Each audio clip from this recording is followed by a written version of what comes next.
नमस्कार दोस्तों, आप सभी का फिर से स्वागत है आपके अपने YouTube channel reasoning bye Anil sir में। आज मैं आपके लिए लेके आया हमारा ब्लड रिलेशन का टॉपिक जी। ब्लड रिलेशन का हमारे पास टॉपिक, यानी हमारे पास टॉपिक है खून के रिश्ते। कोई भी आप एग्जाम दीजिए, ब्लड रिलेशन से क्वेश्चन जरूर पूछा जाता है, खून के रिश्ते से क्वेश्चन जरूर पूछा जाता है। खून के रिश्ते का जो टॉपिक है हमारे पास थोड़ा सा देखने में मुश्किल है, लेकिन इसको प्रैक्टिस अच्छे से किया जाए तो ये मुश्किल नहीं है। ठीक है, चलिए सबसे पहले हमारे पास ब्लड रिलेशन में हमें सबसे पहले पता होना चाहिए जनरेशन गैप्स के बारे में। जनरेशन गैप, अब वो जनरेशन गैप क्या होता है? मुश्किल टॉपिक क्यों हो गया? क्योंकि आजकल हमें जनरेशंस के बारे में थोड़ी सी नॉलेज कम है, इंटरेस्ट कम लिया जाता है इन चीजों में, इसलिए थोड़ा मुश्किल टॉपिक हमें लगता है। जनरेशन गैप की अगर बात करूं तो जनरेशन गैप हमारे पास क्या होता है? सबसे पहले हमारे पास आता है जी जीरो जनरेशन। और वो जीरो जनरेशन क्या होता है? हमारे वाली जनरेशन। ठीक है, जीरो जनरेशन क्या होती है? हमारे वाली जनरेशन, यानी जिसमें हम हैं। हम हैं मतलब इसके अंदर कौन आएगा? हमारे हम उम्र पर्सन सारे आएंगे, मतलब हमारा भाई, ठीक है, बहन आ गई, और कौन? भाई बहन, जीजा लगा लो, साली लगा लो, साला लगा लो, ये सारे सेम जनरेशन के अंदर हमें आते होते हैं। और एक इंपॉर्टेंट रिलेशन जो पति पत्नी है वो भी हमारे पास क्या होते हैं? सेम जनरेशन के अंदर हमारे पास होते हैं, यानी हम उम्र वाले। ठीक है, हम उम्र में ये नहीं कोई 2-3 साल बड़ा भी, 2-3 साल छोटा भी हो सकता है। वैसे देखो कई जो हमारा अगर खानदान थोड़ा सा बड़ा हो, परिवार थोड़ा बड़ा हो, तो चाचा क्या होता है वो 5-7 साल या छोटा भी हो जाता है, बड़ा भी हो जाता है। ठीक है, परिवार के अंदर बात करें तो, लेकिन उससे नहीं, ब्लड रिलेशन में तो हमारी सेम फैमिली के अंदर, मतलब हमारे पापा हमसे बड़े, हमारे चाचा हमसे बड़े ही होंगे, यानी वो हमसे आते एक जनरेशन ऊपर में। हमारे वाले जनरेशन में ये रहेंगे भाई बहन, जीजा साली, पति पत्नी, ठीक है, कजन्स, वो भी इसके अंदर आते हैं, चचेरे भाई बहन, ममेरे भाई बहन, ये इसी के अंदर आते हैं हमारे पास। ठीक है, ये चीज हमारे पास आई।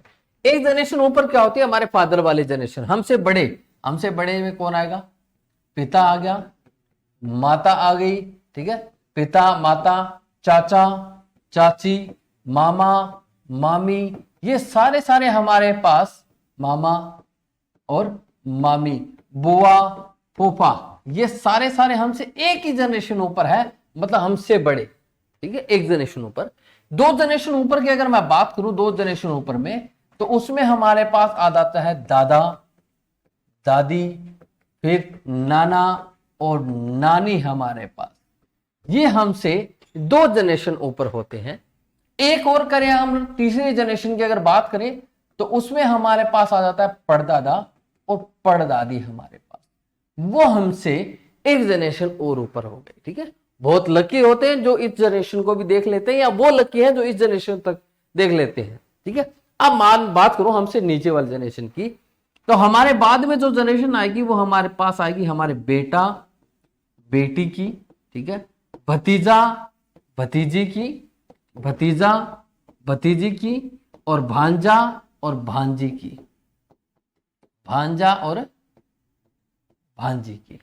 ठीक है, ये हमारे पास एक जनरेशन नीचे आती है। इससे एक जनरेशन और नीचे रहे तो हमारे पास आता है जी पोता पोती, दोता दोती। ठीक है, दोता दोती। ठीक है, ये कई जगह क्या लिखा जाता है? दोएता भी लिख देते हैं, दोएता, दोती भी लिख देते हैं। ठीक है, दोता दोती भी, ठीक है, लेकिन कई जगह नाती और नातिन भी लिख देते हैं, नाती और नातिन। नाती लड़की के लिए, नातिन लड़के के लिए यूज हो जाएगा। ठीक है, ऐसे हमारे पास -3 और, मतलब पड़पोता और पड़पोती, ये हमारे पास सारी जनरेशंस हैं। ठीक है, हमसे ऊपर जाएंगे तो ये बनेंगे, हमसे नीचे जाएंगे तो ये बनेंगे। सारा हमारा जनरेशंस गैप का हमारे पास टाइप है। अब देखिए, बात करें हम मेल पर्सन की, तो मेल हमारे पास प्लस, यानी जब भी मैं पुरुष को बात करूंगा तो पुरुष को डिनोट करने वाला हूं प्लस रिलेशन से। पुरुष की बात करूं उससे रिलेशन करूं प्लस से। अगर मैं बात करूंगा फीमेल की, तो वो हमारे पास होता है माइनस, यानी स्त्री जो होती है वो हमारे पास किससे डिनोट होती है? माइनस से डिनोट हमारे पास होगी। तो ये सारा सारा हमारे पास जनरेशंस का है, और जो सिंबल से हमारे पास डिनोशन देनी है वो हमें इससे देनी है। अब देखिए इस चीज का आप एक बार स्क्रीनशॉट लीजिए, मैं थोड़ा सा इसके बारे में आपको बताने वाला हूं। क्या, जैसे अगर मुझे ये बोल देता है ए बी का भाई है, ए क्या बोल दिया, बी का भाई। अगर ये बात बोली है तो ए अगर बी का भाई है तो ए पे प्लस रहेगा, और बी का भाई है तो सेम जनरेशन में हमारे पास रहने वाला है, तो ए बी का भाई यानी सेम जनरेशन में हमारे पास रहा। ऐसा ही हमारे पास ए बी की हमारे पास बहन अगर हमें बोलते हैं ए बी की बहन, तो अब ए पर क्या आ जाएगा हमारे पास माइनस, और सेम जनरेशन में, क्योंकि अभी बता रहा भाई बहन सेम जनरेशन में होते हैं, तो सेम जनरेशन से हमने उसको डिनोट कर दिया, सेम जनरेशन में हमने उसको ले लिया, मतलब ऊपर नीचे नहीं, सेम जनरेशन में ही लिया है। बात करें ए है बी का पिता है, अगर ए पिता है बी का तो ए से एक जनरेशन ऊपर रहेगा, ठीक है, और बी का पिता है तो बी से जनरेशन ऊपर रहेगा जी।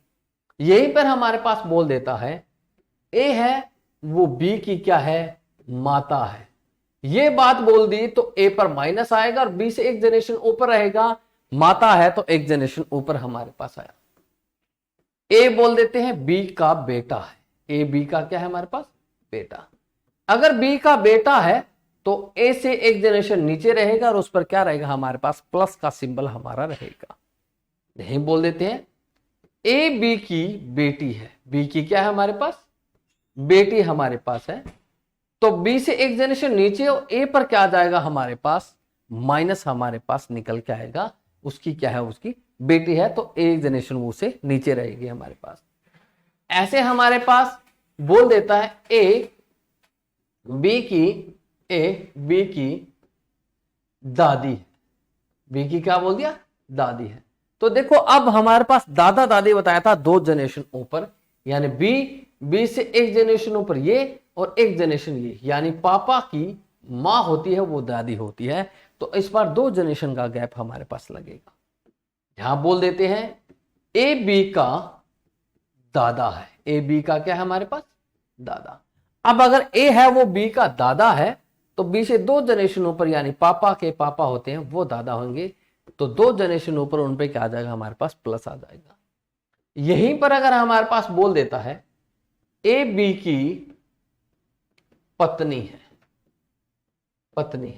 मैंने आपको बताया था कि जब हमारे पास सेम जनरेशन वाला, पति पत्नी वाला सेम जनरेशन होता है, ए अगर बी की पत्नी है तो ए पर प्लस, और इसमें जब देखो हमने भाई बहन में लिया था सिंगल लाइन से सेम जनरेशन में ली थी, लेकिन जब बात पति पत्नी की आएगी तो डबल लाइन देगी, मतलब इक्वल, दोनों बराबर है।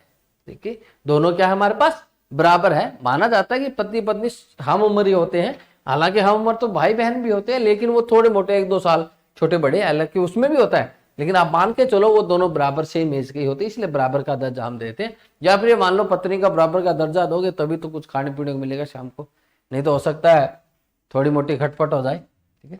तो इसीलिए बराबर, बस ये आपको जस्ट याद रखने के लिए रखा है, क्योंकि अगर मान लो आपने सिंगल लाइन ले दिया तो ए बी की पत्नी के बजाय उसकी बहन बना दोगे, ठीक है, शाम को जाकर वो बहन रोटी दे दे, ठीक है, तो वो नहीं करना। थोड़ा सा प्यार से कह के बोलना है कि प्यार से मतलब ये नहीं कि बहन जी रोटी दे दो मतलब जी लगा दो, ये नहीं, ठीक है। तो हमारे पास डबल सिंबल हमें देने हैं, तो डबल सिंबल का ध्यान रखना ताकि उनके बीच में रिलेशन स्पेसिफाइड हो जाए कि वो दोनों क्या है, पति पत्नी है, ठीक है, ये हमारे पास। अच्छा एक चीज और, सिर्फ ये हमारे पास ऐसा रिलेशन है जो दोनों साइड के जेंडर स्पेसिफाइड करता है। ए पत्नी है तो बी उसका पति बनेगा। यहां देखिए ए भाई है बी का, लेकिन बी नहीं पता उसकी बहन है या भाई है। ए बहन है बी की, लेकिन बी का नहीं पता उसका बहन है या भाई। ए पिता है बी का, लेकिन बी का नहीं पता उसका बेटा है या बेटी। ए माता है बी की, लेकिन बी का नहीं पता उसका बेटा है या बेटी। ए बेटा है बी का, तो वो नहीं पता उसकी माता है या पिता, ठीक है, यही बात है। यहां पर हमारे पास दे रखा है ए बेटी है, तो हमें बी नहीं पता उसकी माता है या पिता। ए दादी है लेकिन बी का नहीं पता उसका पोता है या पोती। ए दादा है लेकिन बी का नहीं पता पोता है पोती। सिर्फ ये रिलेशन ऐसा है जो दोनों साइड के जेंडर स्पेसिफाइड करता है। ये पत्नी है तो अपने आप ही उसका पति निकलेगा, ठीक है। तो ये हमारे पास सिर्फ एक ऐसा रिलेशन है जो दोनों साइड के जेंडर हमें बताता है। अब देखिए हमारे पास क्या है, हमें क्वेश्चन दिया क्या, ए बी का भाई है, ए बी का भाई है, बी सी की पत्नी है, ठीक है, बी सी की पत्नी है, डी सी का पिता है, ठीक है। अगला बोल दिया ई डी का पोता है, ये हमारे पास लिख दिया। तो देखिए ए अगर बी का भाई है तो हमारे पास ऐसे बनेगा, ए है वो बी का भाई, यानी सेम जैसे से हमारे पास बना। बी है वो सी की पत्नी है, तो सी की पत्नी है तो सी उसका पति हो जाएगा, दोनों साइड के जेंडर पता लगे। डी है वो सी का पिता है, और ई है वो डी का पोता है, मतलब इसके बेटे का लड़का हमारे पास है। अब यहां पर हमारे पास ये रिलेशन जो बोला उससे मैंने ये डायग्राम तैयार कर दिया। प्रश्न पूछेगा ए का ई से संबंध हमसे पूछेगा, ई से संबंध क्या है ये हमसे पूछ लिया, तो हमें क्या बताना है, ए का ई से संबंध, यानी ई से स्टार्ट होकर कहां तक पहुंचना है, ए तक पहुंचना है। तो स्टार्ट करते हैं। ये इसका पिता, ये इसकी माता, और माता का जो भाई होता है उसको क्या बोला जाता है, मामा बोला जाता है। उसको क्या बोला जाता है जी, मामा बोला जाता है। जो मां का भाई क्या होता है, मामा। अब अगर हमसे पूछ लेता है ए का सी से संबंध हमसे पूछा है, देखिए बाद वाला जिसके साथ से लगाता ना उससे शुरू करना होता है, पहले वाले तक हमारे पास पहुंचना है। सी से स्टार्ट करते हैं, हमारे पास इसकी घरवाली, और घरवाली का जो भाई है वो क्या लगेगा जी, घरवाली का भाई क्या होता है, साला। क्या बनेगा, साला। यहीं पर हमसे पूछ लेता है क्या कि डी का बी से संबंध हमसे पूछ लेता है, तो बी से स्टार्ट करना है। देखो घरवाला, और घरवाले के पिता क्या होते हैं हमारे पास, ससुर होते हैं। क्या होते हैं हमारे पास, ससुर होते हैं। तो इसका आंसर क्या बनेगा हमारे पास, ससुर हमारे पास निकल जाएगा। तो ऐसे जब हमें बात बताता है, जैसे ऐसे हमें बात बोलता है, तो ऐसे हमारे पास रिलेशन निकलेगा। और हमेशा बाद वाले से उठाकर किससे पहुंचना है, पहले वाले तक हमारे पास पहुंचना है। अब क्या है हमारे पास, ब्लड रिलेशन हमने सीखा। ब्लड रिलेशन में हमसे 3 टाइप से क्वेश्चन पूछे जाते हैं। पहला जो मैंने नॉर्मली आपको बताया कि उसका भाई है, वो है, ये चीजें बोल देता है। दूसरा हमारे पास इंगित करके या इशारा करके, ठीक है, ये चीजें बोल देता है, किसी तरफ इशारा करके, किसी को पॉइंट करके, ऐसी चीजें बोलता है वो। तीसरी जो टाइप हमसे पूछी जाती है वो हमसे कोडेड फॉर्म में पूछी जाती है, मतलब कोड में दे देता है ए मल्टीप्लाई बी का मतलब ए बी की पत्नी, ऐसे कोडेड फॉर्म में बोलता है। ये तीनों टाइप हम करेंगे। पहली टाइप के बारे में अभी तक मैंने को बताया, वैसे बनेंगे तीनों के डायग्राम ऐसे ही, सिर्फ एक डायग्राम हमने किया है। इसकी एक्सरसाइज के लिए हम लोग प्रैक्टिस करेंगे, ठीक है। प्रैक्टिस हम लोग जो प्रैक्टिस है इस चीज की, जो ब्लड रिलेशन किया, वो नेक्स्ट जो हमारे पास वीडियो है उसके अंदर हम इसकी प्रैक्टिस करेंगे जी, ठीक है। तब तक के लिए bye bye, tata, take care जी।